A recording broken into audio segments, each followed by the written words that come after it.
बिस्मिल्लाहिर्रहमानिर्रहीम।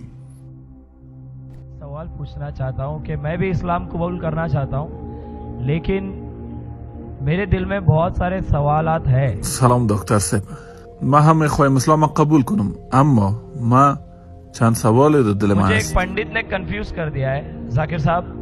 उन्होंने मुझे बताया कि मुसलमान लोग कहते हैं مرا یک مولای هندو گفته است که مسلمان ها در شروع هر کار قبل از شروع کردن هر کار بسم الله الرحمن الرحیم میگویند.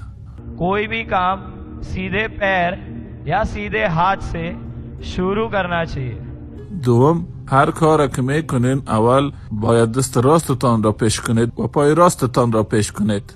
پس اول ما ای است که خداوند پاک قلب दिल तो अल्लाह ताला ने लेफ्ट हैंड साइड पे दिया है, तो लेफ्ट हैंड साइड का हाथ नजदीक है हार्ट से, तो क्यों ना काम लेफ्ट से किया जाए, राइट से क्यों नहीं? به طرف چپ داده و قلب به طرف چپ نزدیکتر است. پس چرا هر کار باید از طرف راست شروع کنیم؟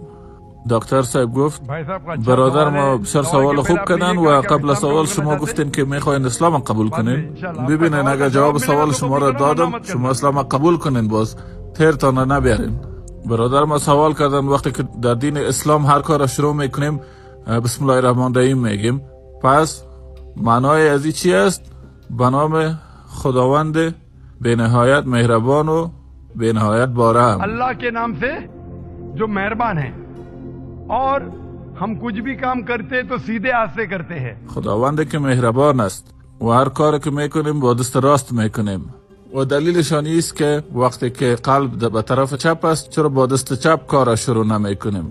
पहला ये कहना चाहता हूँ, सब काम हम सीधे हाथ से नहीं शुरू करते, अच्छे काम सीधे हाथ से, अच्छे काम. ما باید براتون بگویم که ما کل کارا را با دست راست شروع نمیکنیم، صرف کارهای خوب با دست راست شروع میکنیم. به طور مثال وقتی که داخل مسجد میشویم پس پای راست میمانیم، وقتی که از مسجد میبرایم پای چپ. हम खाना खाते राइट हैंड से, जब हाजत के लिए जाते तो लेफ्ट हैंड से साफ करते. दोनों को मिलाएंगे तो प्रॉब्लम हो जाएगा.